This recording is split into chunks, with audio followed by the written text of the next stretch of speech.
suci di mana kebenaran dan keadilan dicari melalui pemeriksaan yang objektif terhadap fakta-fakta hukum. Oleh karena itu, majelis akan senantiasa menjaga kemurnian proses peradilan dari berbagai pengaruh yang dapat mengaburkan pencarian kebenaran tersebut. Majelis memahami bahwa dalam perkara-perkara yang melibatkan tokoh politik, seringkali muncul berbagai pandangan dan interpretasi dari masyarakat. Namun dalam menjalankan kewenangan yudisial, majelis berkomitmen untuk tetap fokus pada substansi hukum dan tidak terpengaruh oleh dinamika yang berkembang di luar persidangan. Prinsip keadilan yang sejati mengharuskan majelis untuk tidak takut pada tekanan maupun tidak berpihak pada kepentingan tertentu. Menimbang bahwa berdasarkan seluruh yang tersebut di atas, majelis menyatakan dengan tegas bahwa dalil tentang tekanan politik tidak relevan dengan pembuktian tindak pidana yang terjadi pada tahun 2019 dan 2020. Klaim tentang kekuatan besar tidak didukung bukti dan tidak mengaruhi pertimbangan hukum. Majelis hakim hanya tunduk pada fakta, hukum, dan keadilan, bukan pada tekanan dan pengaruh apapun, serta putusan ini murni berdasarkan fakta yang terbukti persidangan, bukan berdasarkan pertimbangan politik. Menimbang bahwa majelis menegaskan bahwa putusan ini adalah manifestasi supremasi hukum yang tidak mengenal pandang bulu, di mana setiap warga negara diperlakukan sama di depan hukum berdasarkan perbuatannya, bukan status atau afiliasi politiknya.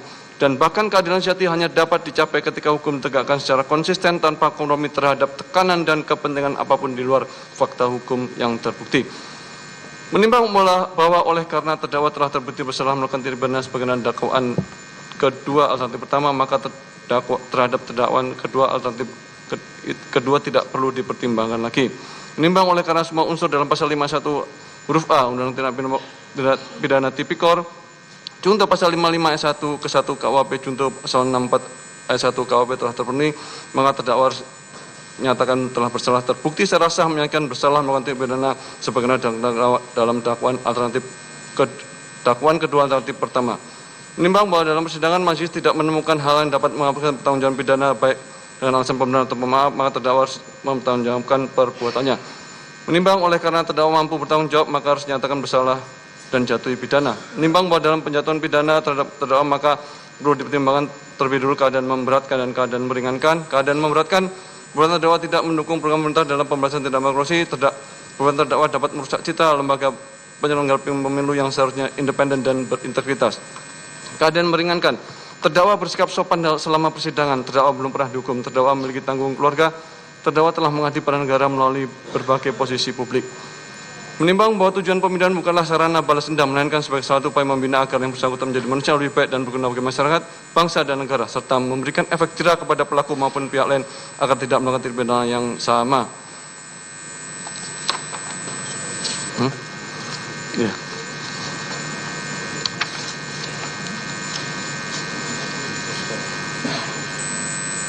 Menimbang bahwa oleh karena terdakwa telah terbukti secara sah dan menyatakan bersalah melakukan tindak pidana korupsi berupa suap, bagaimana pasal 51 huruf A tentang tindak pidana korupsi, bahwa meskipun terhadap Undang-Undang 21 nomor pasal 21 Undang-Undang Tindak Pidana Korupsi tidak terbukti, namun mengingat tindak pidana suap yang terbukti terkait erat dengan perkara tindak pidana korupsi atas nama Harun Masiku. Menimbang bahwa majelis akan mempertimbangkan barang bukti yaitu berupa nomor 1 sampai dengan 205 memiliki keterkaitan dengan rangkaian peristiwa tindak pidana korupsi dalam perkara suap penetapan calon anggota DPR RI terpilih di mana Harun Masiku diduga sebagai pemberi suap dan masih dalam status buron.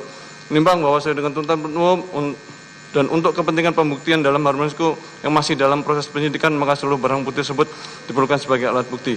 Menimbang bahwa berdasarkan pertimbangan-pertimbangan tersebut di atas, maka seluruh barang bukti mulai nomor 1 sampai 205 dalam perkara terlampir dipergunakan untuk perkara atas nama Harun Masiku, kecuali barang bukti berupa 1 buku warna hitam bertuliskan Kompas TV teman terpercaya, 1 buku warna hitam bertuliskan Erika E156 personal notebook, dan 1 buah buku notebook warna merah putih bertuliskan PD Perjuangan dengan alasan bahwa terdakwa telah dibebaskan dari dakwaan perintangan dalam dakwaan pertama berdasarkan pertimbangan ketentuan pasal 46 ayat 2 KUHP. Barang bukti yang tidak ada hubungan dengan perkara lain dikembalikan kepada orang atau kepada mereka yang berhak menerimanya. Menimbang oleh bahwa karena terdakwa jatuh pidana, maka berdasarkan pasal 22 ayat 4 kuap masa penangkapan dan penahanan telah dijalani dikurangkan dari seluruh pidana jatuhkan. Menimbang bahwa karena terdakwa ditahan dalam penahanan yang menimbang bahwa terdakwa ditahan dan penahanan terhadap terdakwa dilandasi alasan yang cukup, maka perlu ditetapkan agar terdakwa tetap berada dalam tahanan. Menimbang bahwa oleh karena terdakwa nyatakan bersalah dan jatuh pidana, maka harus diberi pula membayar biaya perkara. Menimbang bahwa dalam persidangan ini majelis telah menerima masukan substansif melalui amicus curiae dari tokoh-tokoh termuka, termasuk Romo Frans Magnus Suseno sebagai filsuf dan pemikir konstitusional, mantan Jaksa Agung Marzuki Darusman, serta 22 akademisi dan praktisi hukum lainnya yang memberikan perspektif mendalam tentang aspek yuridis, filosofis, dan konstitusional dalam perkara ini, yang merupakan manifestasi penting dari prinsip demokrasi konstitusional dan transparansi peradilan yang sejalan dengan semangat saling mengawasi dan mengimbangi sebagaimana diamankan dalam Undang-Undang 1945. Menimbang bahwa amicus curiae telah mengangkat permasalahan substantif dalam perspektif sosio-legal yang memerlukan perhatian terus dari majelis, khususnya tentang kekhawatiran tentang kemungkinan politically motivated prosecution, timing dan motivasi penuntutan yang dapat mempengaruhi persepsi keadilan. Pentingnya menjaga independensi peradilan dari tekanan politik, kompleksitas hukum pidana dalam perkara korupsi, serta dampak putusan terhadap kepercayaan publik dan kelangsungan demokrasi di Indonesia yang menunjukkan kepedulian mendalam terhadap supremasi hukum dan demokrasi konstitusional. Menimbang bahwa majelis mengapresiasi semangat kepedulian konstitusional yang ditunjukkan para tokoh dalam amicus curiae dan menegaskan bahwa independensi peradilan yang sejati bukan berarti isolasi dari keprihatinan sah masyarakat, melainkan kemampuan untuk mengambil keputusan yang objektif, tidak memihak dan berdasarkan hukum tanpa terpengaruh oleh tekanan politik, kepentingan golongan atau motivasi di luar pencarian kebenaran dan keadilan, di mana majelis telah menerapkan prinsip dalam keraguan menguntungkan terdakwa tidak hanya terhadap fakta-fakta substantif, tapi juga terhadap aspek-aspek prosedural. Menimbang bahwa dalam memeriksa perkara ini majelis telah menerapkan standar analisis yang ketat terhadap setiap dakwaan, di mana dakwaan 1 mengenai kepentingan perintangan penyidikan, majelis telah melakukan analisis dalam terhadap karakteristik delik material versus delik formil, aspek temporal yang berkaitan dengan perbedaan antara penyelidikan dan penyidikan, serta persyaratan ketat konkret dalam delik material yang pada akhirnya berkontribusi pada keputusan majelis untuk membebaskan terdakwa dari dakwaan tersebut karena tidak terpenuhi unsur-unsur secara temporal dan material.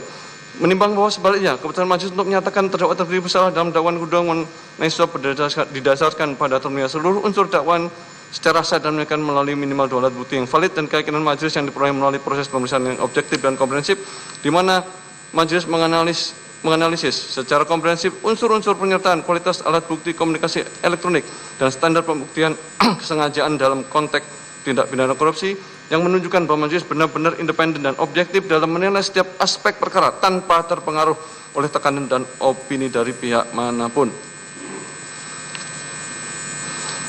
Menimbang bahwa majelis menyampaikan penghargaan mendalam atas kontribusi substantif yang telah diberikan melalui amicus curiae dan menegaskan bahwa seluruh masukan tersebut telah menjadi pertimbangan integral dalam proses pengambilan keputusan, bukan sekedar sebagai referensi tambahan, melainkan sebagai masukan penting untuk memastikan bahwa putusan yang dijatuhkan benar-benar mencerminkan nilai keadilan konstitusional, keadilan prosedural, dan kesetaraan substantif yang menjadi fondasi sistem peradilan dalam negara hukum demokratis, dengan tetap menghormati semangat pencarian keadilan yang disampaikan oleh para tokoh melalui amicus curiae, dan berharap bahwa putusan ini dapat memberikan kontribusi akademik sebagai bentuk menjaga prinsip proses hukum yang adil dan menjunjung tinggi integritas peradilan pidana di Indonesia agar terwujudnya negara hukum yang demokratis. Mengingat pasal 5 ayat 1 Undang-Undang Tindak Pidana Korupsi, junto pasal 5 ayat 1 ke 1 KUHP, junto pasal 64 ayat 1 KUHP, dan Undang-Undang Nomor 48 Tahun 2009 tentang Kekuasaan Kehakiman, Undang-Undang Nomor 8 Tahun 1981 tentang Hukum Acara Pidana, serta peraturan perundang-undangan lainnya yang mengadili berkaitan dengan perkara ini. Mengadili 1. Menyatakan terdakwa Seto Kristianto tidak terbukti secara sah dan menyatakan bersalah melakukan tindak pidana sebagaimana dalam dakwaan ke-1, dan oleh karena itu membebaskan terdakwa dari dakwaan ke-1 tersebut. 2. Menyatakan terdakwa Seto Kristianto terbukti secara sah dan menyatakan bersalah melakukan tindak pidana turut serta melakukan tindak pidana korupsi berupa pemberian suap secara bersama-sama dan berlanjut sebagaimana dalam dakwaan kedua alternatif pertama. menjatuhkan pidana kepada terdakwa Hasto Kristianto dengan pidana penjara selama 3 tahun dan 6 bulan dengan pidana denda sebesar 250 juta dengan ketentuan apabila denda tidak dibayar diganti dengan pidana kurungan selama 3 bulan. Menetapkan masa penangkapan dan penahanan telah jadi terdakwa dikurangkan pidana yang dijatuhkan, menetapkan terdakwa tetap ditahan, menetapkan barang bukti dari nomor 1 sampai 205 digunakan dalam perkara atas nama terdakwa Harun Masiku kecuali 1 buah buku warna hitam bertuliskan Kompas, 1 buku warna hitam bertuliskan Erika E156 personal notebook, 1 notebook warna merah putih bertuliskan PD Perjuangan dikembalikan kepada terdakwa. Membebankan kepada terdakwa untuk membayar perkara sebesar Rp7.500. Demikian diputus dalam sidang Provisi 1 Majelis Hakim Pengadilan Tindak Pidana Korupsi pada Pengadilan Negeri Jakarta Pusat pada hari Senin 21 Juli 2005 oleh Rosmanto SHMA selaku Hakim Ketua, Sunoto SHMA dan Hakim Ad hoc Tindak Pidana Korupsi Dr. Sigit Herman Binaji SHMH masing-masing sebagai hakim anggota yang diucapkan dalam sidang terbuka untuk umum pada hari Jumat 25 Juli 2005 oleh Hakim Ketua dengan didampingi para hakim anggota tersebut dibantu oleh Panitia Pengganti Pengadilan Negeri Tindak Pidana Korupsi pada Pengadilan Negeri Jakarta Pusat setelah dihadiri oleh penuntut umum pada Komisi Pemberantasan Korupsi dan terdakwa didampingi dengan para penasihat hukumnya. Demikian putusan yang dijatuhkan Majelis Hakim. Atas putusan ini, saudara terdakwa mempunyai hak 1. Menerima putusan, 2. Menolak dengan mengajukan upaya hukum, 3. Berpikir pada waktu 7 hari. Apabila tidak menentukan sikap dalam 7 hari, dianggap menerima putusan. Ketentuan yang sama berlaku juga untuk penuntut umum. Dengan berakhirnya pembacaan putusan ini, maka kewajiban Majelis Hakim untuk memeriksa dan mengadili perkara ini telah selesai. Dengan demikian sidang nyatakan ditutup.